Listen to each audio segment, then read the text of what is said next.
आयोजक हैं माता पिता श्रीमान रूपचंद जी जैन, श्रीमती कमला जैन, दिनेश जैन, रेखा जैन, दिवेश जैन, दिशा जैन, गंगवाल परिवार, प्रवासी मुंबई, निवासी ब्यावर।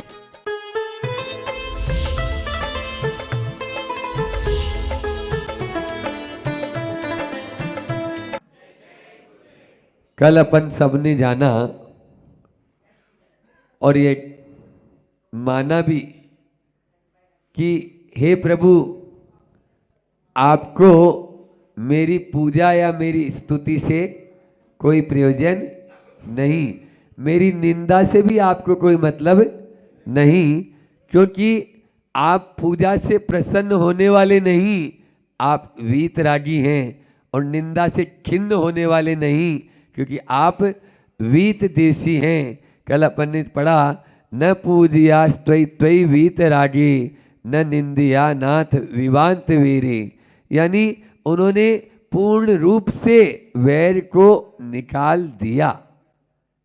ऐसे बहुत कम होते हैं जो वैर को भूल जाते हैं, नहीं तो गांठ बांध के रख लेते हैं, मैं देख लूँगा।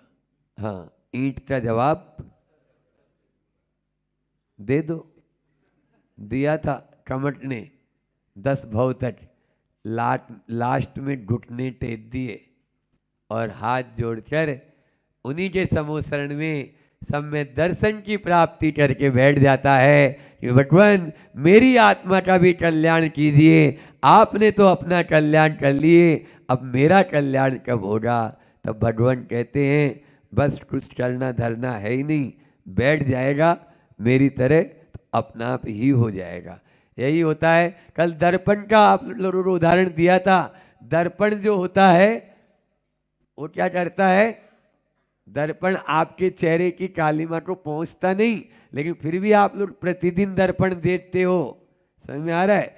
क्यों? क्योंकि उसको देखकर आप अपनी कालिमा अपने हाथों से ही पहुंच लेते हैं। बस दर्पण की तरह बन जाओ। स्वागत सभी का, संजय किसी का भी नहीं। स्वागत सबका है, जो आए उसका वेलकम, लेकिन बस उतना ही रखो, तब तो आप सही रहेंगे। वेलकम तो बहुत कह लिया, लेकिन वेल को कोई कहना ही नहीं चाहता है। बोलो, कहना वो भी जरूरी है। क्यों? क्योंकि जो अच्छे से मरना जानता है वो इस जिंदगी में अच्छे से जीना जानता है। जिसको मरना नहीं आया उसको जीना भी नहीं आया। समझ में आ रहा है? तो हम तो मरने का तरीका बता रहे हैं रोज प्रतिदिन, क्योंकि जिंदगी तो उसी का ही नाम है। सतर्क भी वही रहेगा। दर्पण को दूसरे तरीके से आदर्श बोलते हैं। क्या बोलते हैं? आदर्श, उसका दूसरा नाम है, संस्कृत नाम है आदर्श। तो आदर्श आइडल पर्सन। आदर्श कौन बनेगा? आदर्श वही बनेगा जो वीतरागी होगा और वीत द्वेषी होगा। बस न पूजिया त्वयि वीतरागे और न निंदिया नाथ विवांत वीरे। यह जब तक हमारे हृदय में उतरेगा नहीं तब तक हम नहीं। यहाँ तो वैसा ही होना चाहिए कि पत्थर मारते हैं। पेड़ को देखा आपने? आम के पेड़ पे आम खाया कभी? हाँ, पत्थर मारते तो भी मीठे फल देता है। कल मैंने 3 तरह की आपको लोग बताए थे। एक होते हैं बीटर, और एक होते हैं बाल्टर, और एक होते हैं बेटर। बोलो कौन से बनना चाहते हो? जे भी? हाँ, बेटर ही बनना चाहते हैं। तो काम कौन सा करते हैं? बेटर का ही कर रहे हैं अभी तो। हाँ, हम तो महाराज जी को हमारी आलोचना भी करते हैं तो हम प्रसन्न ही होते हैं, क्योंकि निंदक नियरे राचिए आंगन टूटी छवाए। आप इन्हें तो महाराज जी सिखाया है कि भैया बुराई करने वाले को पास में ही रखना चाहिए। बिना पानी और बिना साबुन के निर्मल करे स्वभाव, वह हमारा स्वभाव जो है निर्मल ही करेगा। समझ में आ रहा है? तो इस प्रकार से गंदगी को दूर ही करेगा ना। आलोचन से लोचन खुलते हैं। समझ में आ रहा है? और जो आगे बढ़ के काम करता है उसकी टांग तो खींची जाती है। तो गाड़ी जितनी तेज चलेगी धुआं भी तो उतना ही तेज उड़ेगा। इसमें क्या बात है? इसलिए डरने की बात नहीं है। आप अपनी गाड़ी चलाना बंद नहीं कर देना। समझ में आ रहा है? तो यहाँ पर हमने बताया था कि बीटर कौन? बीटर वो कि उपकार करने वाला कभी अपकार करे। सांप को कितना भी दूध पिलाओ, लेकिन किस दिन वो आपको, बोलो ना, ये बीटर प्रकृति के लोग होते हैं, और बाल्टर प्रकृति के लोग होते हैं जो बस व्यापारिक प्रवृत्ति, सौदाबाजी, आप जितना देंगे हम उतना कर देंगे, आजकल ज़्यादातर यही मिलते हैं। और बेटर प्रकृति के लोग होते हैं कि वो महावीर स्वामी जैसे लोग होते हैं, चंड क्रोशित नाग उनके पांव पर डंक मार रहा है और उनके पांव से रक्त की नहीं दूध की धार बह रही है। चंड क्रोशित भी हार गया कि प्रभु आप ही इस वीतराग प्रकृति के हैं जो डंक मारने वाले को भी क्षमा कर रहे हैं, और वह अपना सारा जहर उगल देता है। लेकिन क्या करें, आजकल तो सांप से ज़्यादा आदमी खतरनाक है। सांप तो फिर भी काट कर पलटता है, और आदमी पलट कर, हाँ वो तो ऐसा, सांप का जहर तो फिर भी जल्दी उतर जाए, लेकिन आदमी का जहर उतर नहीं पाता है। इसलिए बच के रहियो। समझ में आ रहा है? बुंदेलखंड में कहते हैं बच के रहियो, क्योंकि हमें तो अपनों ने लूटा, गैरों में कहाँ दम था। अरे किश्ती भी वहाँ डूबी जहाँ पानी भी कम था, किश्ती भी वहाँ डूबी जहाँ पानी भी कम था। इसलिए अपने ही वाले, अभी अभी पूजा में आप लोगों ने पंक्तियाँ क्या पढ़ी, यही तो पढ़ा आप लोगों ने कि हमें क्या, पूर्णमती माता जी की पंक्तियाँ, वो जिसको अपना माना उससे ही दुख पाया, फिर भी क्यों राग किया यह समझ नहीं आया, यह राग की आग मिटे ऐसा जल दो स्वामी, नवदेव शरण आया शरणा दो जगनामी। इसी पुस्तक में यही पूजा आप लोग पढ़ते हैं। तो इस प्रकार से यह बेटर सिस्टम में ही हो पाएगा तब जब आप डंक मारने वाले को भी क्षमा याचना कर देंगे। और कल आपको हमने जीवंत घटना, अभी इस पंचम काल में भी ऐसे वीतरागी संत होते हैं। और पूज्य प्रमाण सागर जी महाराज के बारे में आपको हमने संस्मरण सुनाया था कि किस प्रकार से वह सामने दृश्य नजर आ रहा है, और पत्थर वगैरह भी फेंकने वाले को भी कि नहीं ये तो उनका अज्ञान है, उनकी कोई गलती नहीं है, वो तो क्षमा के पात्र हैं। मेरी ओर से तो मैं सबको क्षमा करता हूँ, मुझे किसी से कोई भी शिकवा नहीं है, कोई गिलवा नहीं है। इतना मादा जब होता है तब जाकर समता हमारे अंदर प्रवेश करती है। वर्णी जी कहते हैं कि छोड़ने के लिए 3 चीज और पाने के लिए 3 लोट। रिपीट कर रहा हूं, छोड़ने के लिए 3 चीज और पाने के लिए 3 लोट। यदि आप राग, द्वेष और मोह इन 3 को छोड़ दो तो 3 लोट के स्वामी तो अपना बन जाएंगे।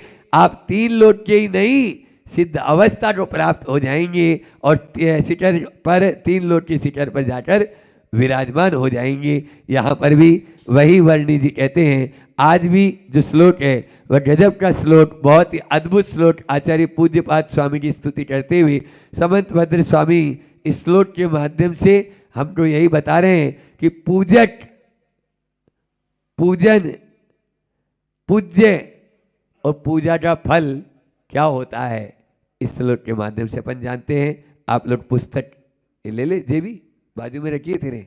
हाँ, तीसरा श्लोक आज यहाँ पर वासु पूज्य भगवान का।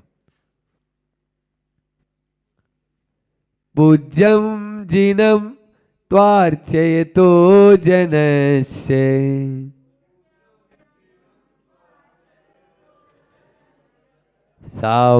सावद्दलेसो बहुपुण्यरासो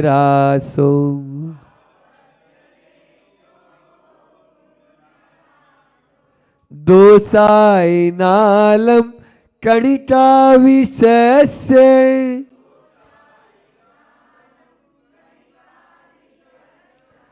न दूषिकासित शिवाम्बुरासौ।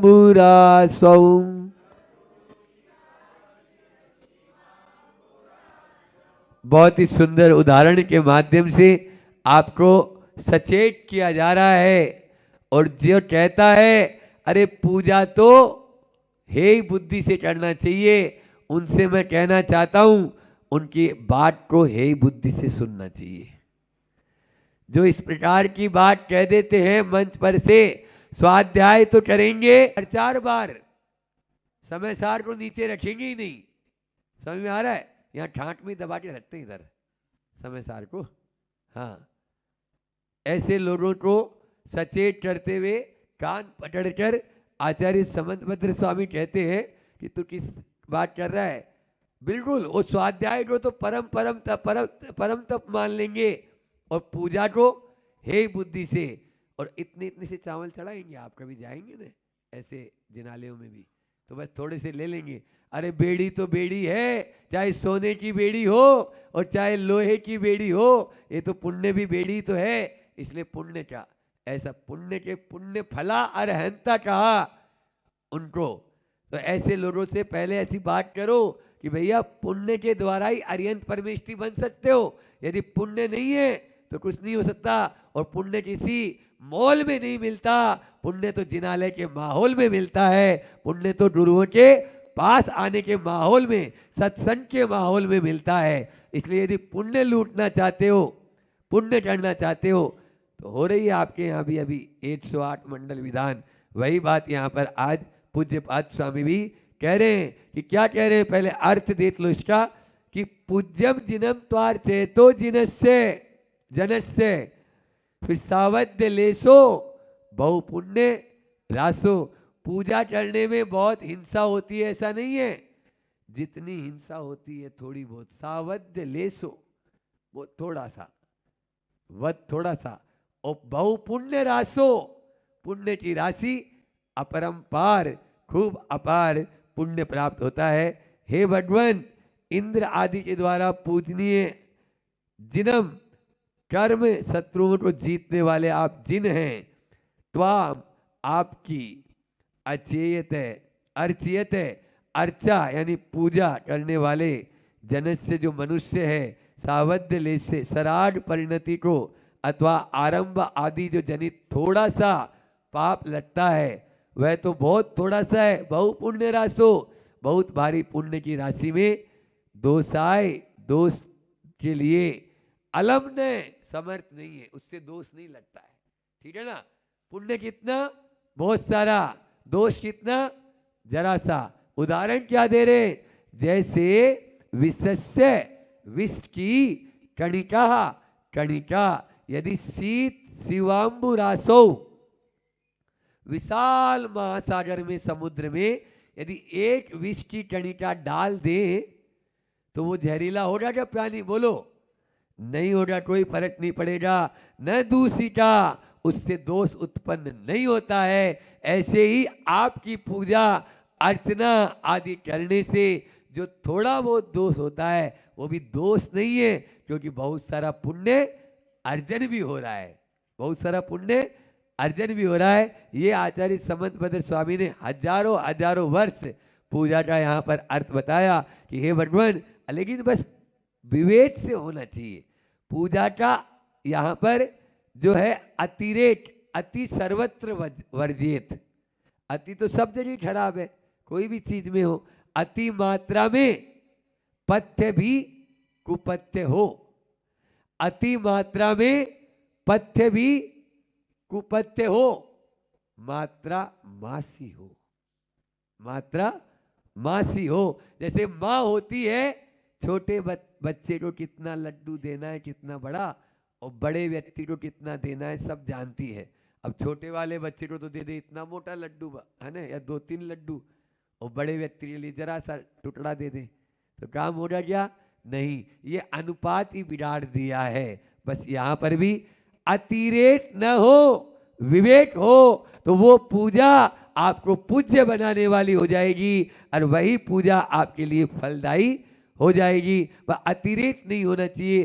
श्रावक का अर्थ क्या बताया? श्रावक में कितने शब्द? 3। कितने शब्द? स, व और क। ठीक है ना? स का मतलब क्या होता है गोलू भैया? श्रद्धावान। स का मतलब और वैटा मतलब विवेकवान, वैटा मतलब विवेकवान, और कैटा मतलब क्रियावान।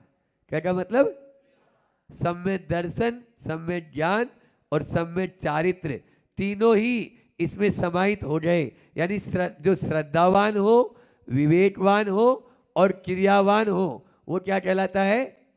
श्रावक। यहाँ पर भी ऐसे ही श्रावक की बात है जो विवेक के आधार पर पूजा अर्चना करता है। बस सावधान रहते हुए हमें यह पुण्य की क्रिया करना है। पुण्य की क्रिया करेंगे तभी आपको पुण्य की फल भी प्राप्त होगा। और इसको हे बुद्धि से नहीं, आचार्य समंतभद्र स्वामी ने ही रत्नगण श्रावकाचार्य में एक नहीं दो कारिका इसको वैयावृत्ति में रखा। जैसे आप लोग हाथ पांव दबाकर वैयावृत्ति करते हो ना महाराज जी लोगों की, ऐसे ही पूजा को वैयावृत्ति में शिक्षा व्रत में रखा है। शिक्षा व्रत में पूजा दिया है आचार्य समंतभद्र स्वामी ने रत्नगण श्रावकाचार्य में। और उस पूजा का फल क्या है? काम दुई काम दायिनी। क्या कह रहे हैं? देवादिदेव चरणे परिचरणम सर्व दुख निर्हरणम काम दुही काम दायिनी परिचिनुया दाद्रते नित्यम। नित्य पूजा करना चाहिए, प्रतिदिन पूजा, ये आवश्यक में भी है। देव पूजा गुरुपास्ति स्वाध्याय संयम तपस दानम चेती गृहस्थानाम सत्कर्माणि दिने दिने। प्रतिदिन ये 6 कर्म करने के लिए कहे। रोटी खाना बताया क्या इसमें? बोलो ना, इन 6 कामों में रोटी खाना बताया हुकुम चंद जी? फिर भी आदमी सुबह से शाम तक बंद ही नहीं होता। हमारा रात में भी चलता है। हाँ, कुछ कुछ घरों में रात में भी जब आए तभी लेटर बॉक्स का डब्बा तो फिर भी थोड़े समय पर भी खुलता है, उस पर लिखा हुआ रहता है इतने समय पे खुलेगा। लेटर बॉक्स के डब्बे पे देखा आपने? सुबह इतने बजे और शाम को इतने बजे, 2 बार खुलता है वो। हाँ, लेकिन लेटर बॉक्स के डब्बे से भी ज़्यादा खराब है। वहाँ तो अंतर्देशी लिफाफा पोस्ट कार्ड। अब महाराज मोबाइल के जमाने में आप क्या क्या बोले जा रहे हो, ये आजकल तो हलो हलो हो जाता है। हाँ, समझ में आ रहा है? लेकिन उसमें भी नंबर तो डायल करोगे तभी चलेगा ना वो। यहाँ तो नंबर भी नहीं, जो चीज़ आई जब आई जितनी आई चलने दे। हाँ, वो तो बिल्कुल डाले ही जाता है। मतलब उस डब्बे से भी सुनो, अस्पताल ये बोल रहा है महाराज जी खाएंगे तो चलेंगे कैसे? समझ में आ रहा है? कल का उपवास था हमारा, आपसे तेज ही बोल रहे हैं हम। समझ में आ रहा है? हाँ, प्रैक्टिकल करके देख लेना। अस्पताल भरे पड़े हैं खाने वालों से, अस्पताल भरे पड़े हैं खाने वालों से। आज तक कोई भी जो उपवास किया है उसको अस्पताल जाने की नौबत नहीं आई। समझ में आ रहा है? हाँ, इसलिए कम खाओ, गम खाओ और नम जाओ। क्या बोला? कम खाओ और गम खाओ और नम जाओ। ये सबसे बड़ी तपस्या है। समझ में आ रहा है? पूजन पूजक पूज्य प्रभो जिन तब जब करता भव्य यहाँ। अल्प पाप तब पाता फिर भी पाता पावन मुख्य माँ। किंतु पाप वह ताप नहीं है घटना भर अनिवार्य रही। सुधा सिंधु में विसरण करता बाधक काटन कार्य नहीं। सुधा सिंधु में विसरण करता बाधक का कब कार्य कहीं, वह कोई बाधक का कार्य नहीं होता है। आचार्य श्री जी ने हाइकू के माध्यम से बहुत ही सुंदर शब्दों में कहा कि पुण्य पथ लो, पुण्य पथ लो, पाप मिटे पुण्य से, पाप मिटे पुण्य से।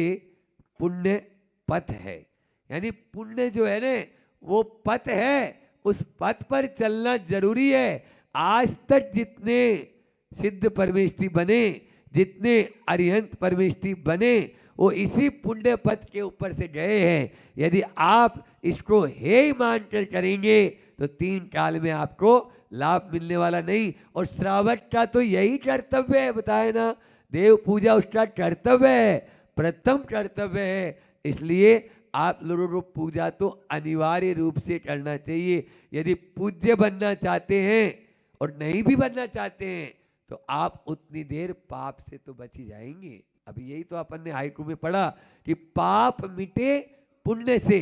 आप जितनी देर यहाँ बैठे हो, अभी हमारी बात सुन रहे हो, या पूजा जितनी देर करते हैं उतनी देर आपका भाव कैसा लगता है? बिल्कुल वीतराग में हो जाता है, प्रभु में हो जाता है और प्रभु में ही हम लीन हो जाते हैं। क्योंकि वो जो पंक्तियाँ पढ़ते हैं उन पंक्तियों के माध्यम से हम अपने भीतर डूबने का अभ्यास करते हैं। और हम भी जानते हैं कि हे प्रभु, आप जैसे हम तभी बन पाएंगे, क्योंकि प्रभु भी कभी पूजक ही थे, उन्होंने भी पूजा की पूर्व में, और जब पूजा की तब आज जाकर वह विराजमान हो गए। हम सब भी उसी पथ को अपनाएं और उस पथ को अपनाकर पूज्य की ओर बढ़ें, तभी यह हमारा सार्थक पना होगा, सार्थक बने। इसी भावना के साथ मैं अपनी वाणी को विराम देता हूँ। अहिंसा परमो धर्म की। भगवान बनना है, भगवान के बाजू में बैठना है, वो तीर्थंकर बनने की कला को आत्मसात करना है, वो तीर्थंकर बनने की हैसियत को अपनी आत्मा में लेके आना है, उसकी बात चल रही है। और तीर्थंकर बनना है तो हिंसा का तांडव हटाना होगा, तीर्थंकर बनना है तो झूठ का वमन करना होगा, तीर्थंकर बनना है तो चोरी का दामन छोड़ना होगा, तीर्थंकर बनना है तो कुशील का जाल तोड़ना होगा, तीर्थंकर बनना है तो परिग्रह का आग्रह छोड़ना होगा, तीर्थंकर बनना है तो जीवन को निर्दोष बनाना होगा, तीर्थंकर बनना है तो सप्तशील की ओर मुड़ना होगा, और तीर्थंकर बनना है तो अष्ट प्रवचन मातृकाओं की ओर झुकना होगा। इससे बात चल रही है, और बात चल रही है काय की? झूठ की बात अपन आ चुके हैं। और कल मैंने आप लोगों से खिड़की और पर्दे की बात करी थी। खिड़की के विषय में मैंने, खिड़की क्या कहती है? वो कह रही है खिड़की, वो खिड़की कह रही है याद रखना, मेरे माध्यम से तुम्हें दिखने वाला ये जो आकाश है वो आकाश अवश्य है, पर आकाश उतना ही नहीं है जितना तुम्हें दिखता है, वो अनंत है।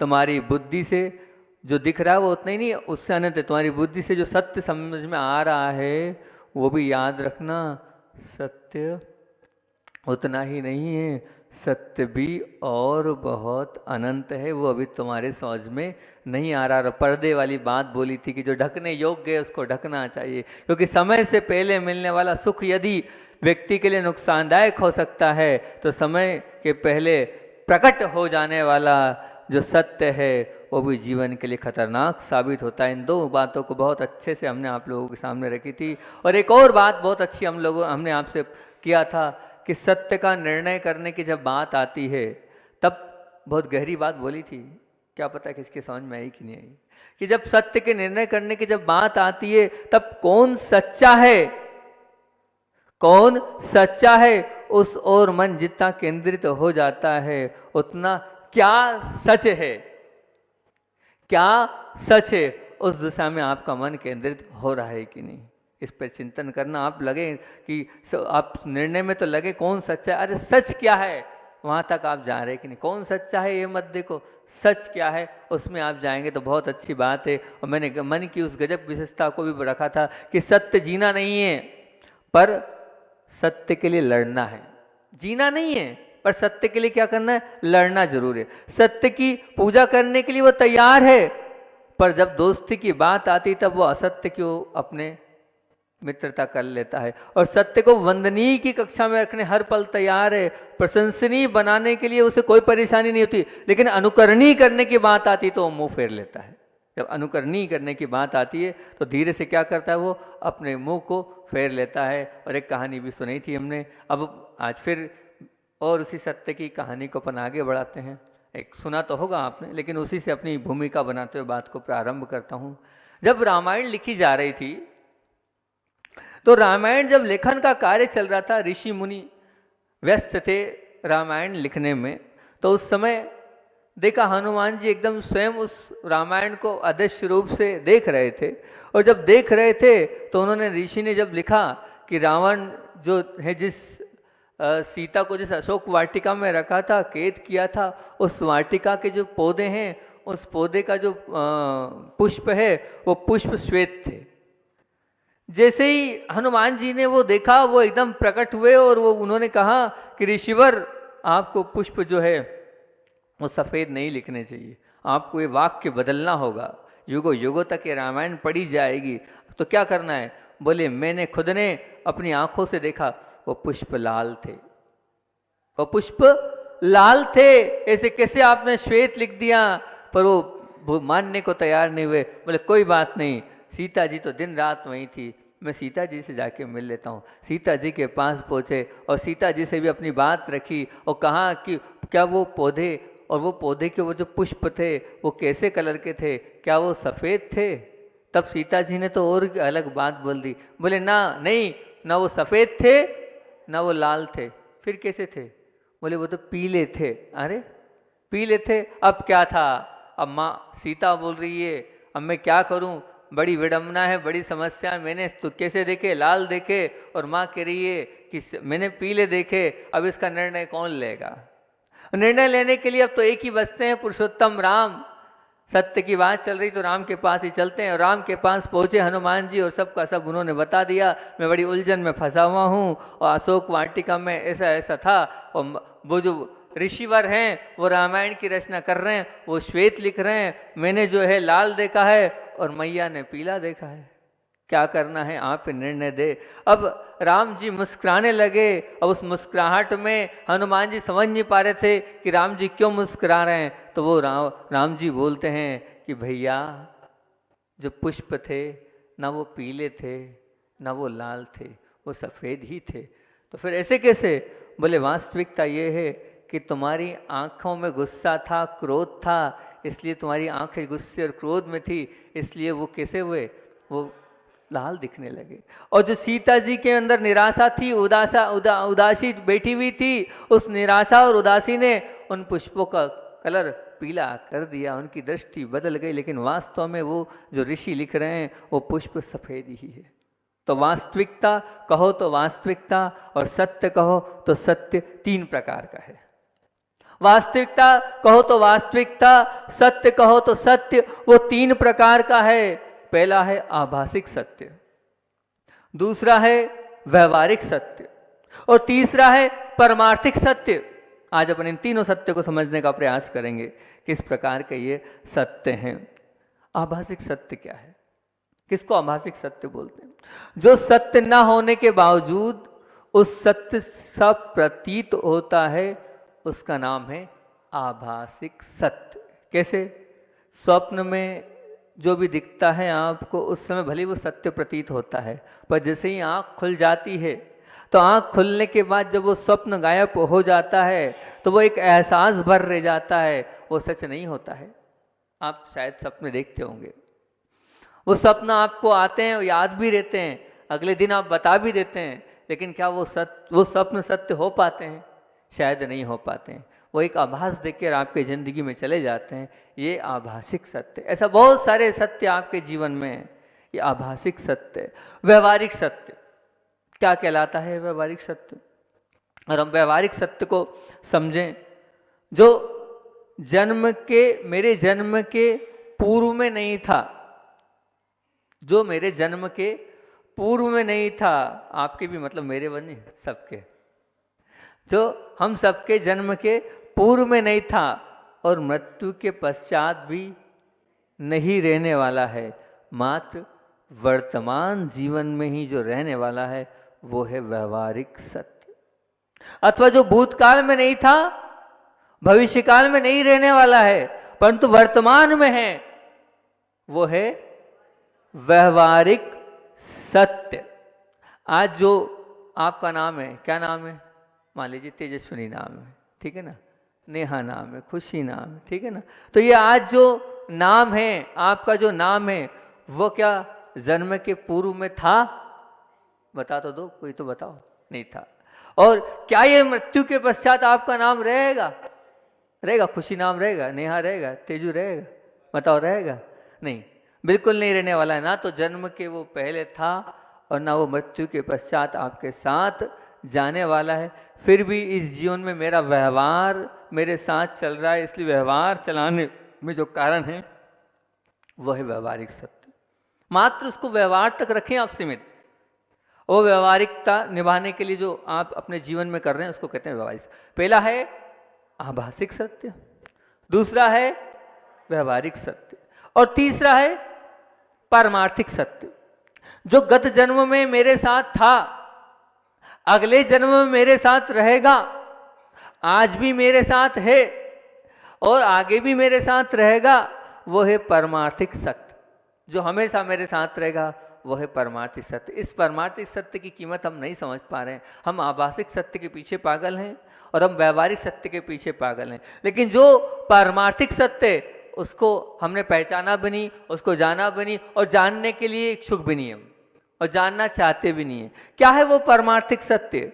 मेरी आत्मा और आत्मा के गुण कल भी थे, आज भी हैं और आने वाले कल में भी वो रहेंगे। ये परमार्थिक सत्य है, इसको कोई नहीं जानता।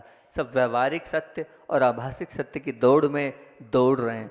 संक्षेप से हम अगर इन तीनों सत्य को घटाएं तो जो है नहीं फिर भी प्रतीत होता है, जो है नहीं फिर भी प्रतीत होता है, वो है आभासिक सत्य। जो दूसरा व्यवहार में जो उपयोगी बनता है वो है व्यवहारिक सत्य। और जो त्रिकाल बाधित है, क्या बोल रहा हूं, जो त्रिकाल बाधित है वो है परमार्थिक सत्य। अब प्रश्न ये उठता है, वास्तविकता के केंद्र को अगर हम स्थान में रखते हैं, जीवन में हम व्यवहारिक और परमार्थिक, मतलब अगर हम कहें कि आभासिक सत्य, अब आभासिक सत्य का तो कोई महत्व है नहीं, ठीक है, आभासिक सत्य का आपके जीवन में कोई महत्व नहीं है, परंतु व्यवहारिक सत्य और परमार्थिक सत्य, ये दोनों सत्य अपने अपने स्थान पर महत्वपूर्ण है।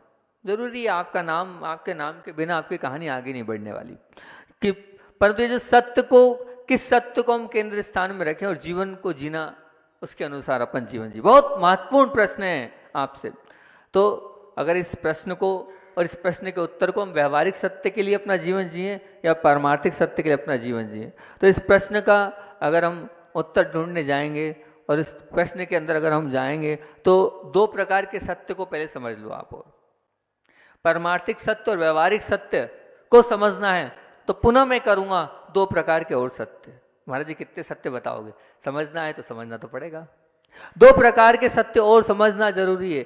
एक सत्य है यद विद्यानम यद विद्यमानम तदेव सत्यम, यद विद्यमानम तदेव सत्यम। क्या हुआ? अभी सब समझ में आ जाएगा कि जो विद्यमान है वही सत्य है, जो विद्यमान है वही सत्य है। और दूसरा सत्य क्या है? कल्याण कारणम तदेव सत्यम, कल्याण कारम तदेव सत्यम। मतलब क्या? जो कल्याणकारी है वही सत्य है। इसमें आप लोग सब स्वीकार कर रहे हैं, मान रहे हैं ना? पहला क्या बोला? जो विद्यमान है वही सत्य है। दूसरा क्या बोला?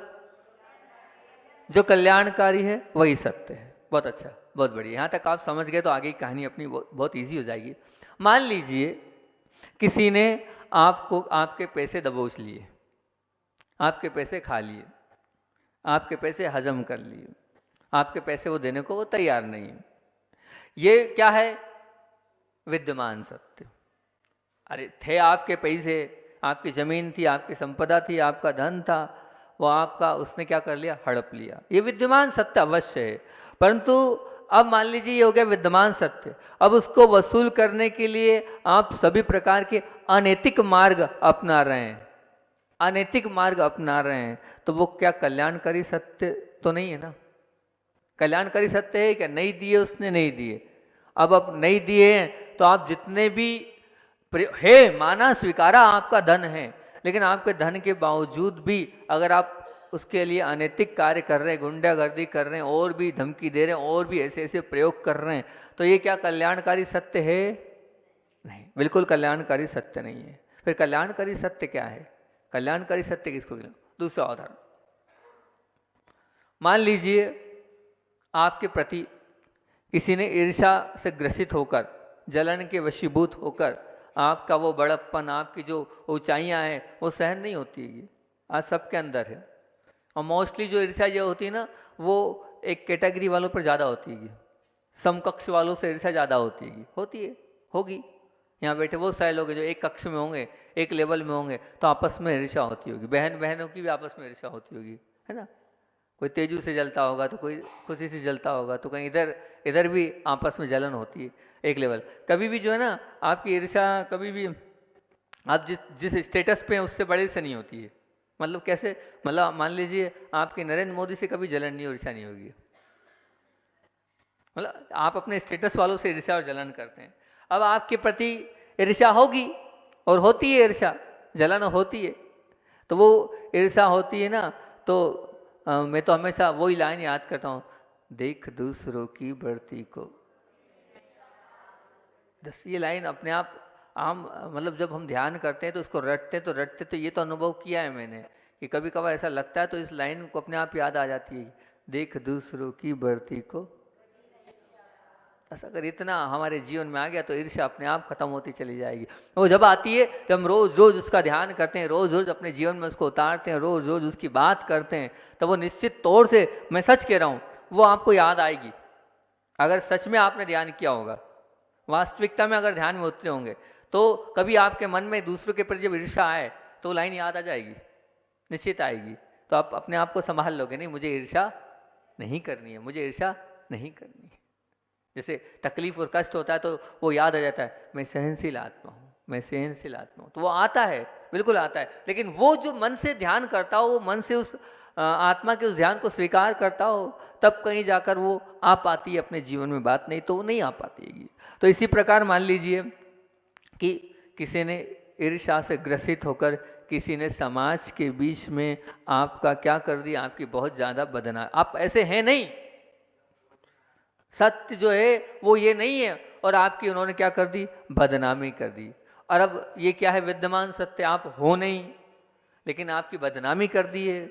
अब ये विद्यमान सत्य के अंतर्गत आ रहा हैगा। अब हो क्या रहा है, उसके बाद जो है अब आपने क्या किया, उस जो उन्होंने गलत किया था उस अपकृत्य को भुलाकर, उस अपकृत्य को जो उन्होंने किया आपके साथ, उपकार नहीं अपकार किया है, उस अपकार को आपने भुला दिया और उनके प्रति क्या करा, उनके प्रति प्रेम भाव रखा, वात्सल्य भाव अपने अंदर हृदय में कायम रखा।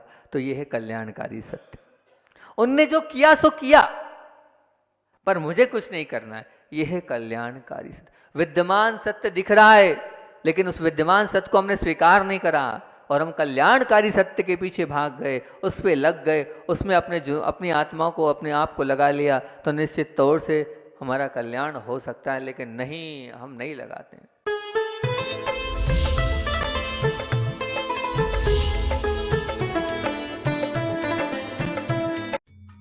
इस कार्यक्रम के पुण्यार्जक थे माता पिता श्रीमान रूपचंद जी जैन, श्रीमती कमला जैन, दिनेश जैन, रेखा जैन, दिवेश जैन, दिशा जैन, गंगवाल परिवार, प्रवासी मुंबई, निवासी ब्यावर।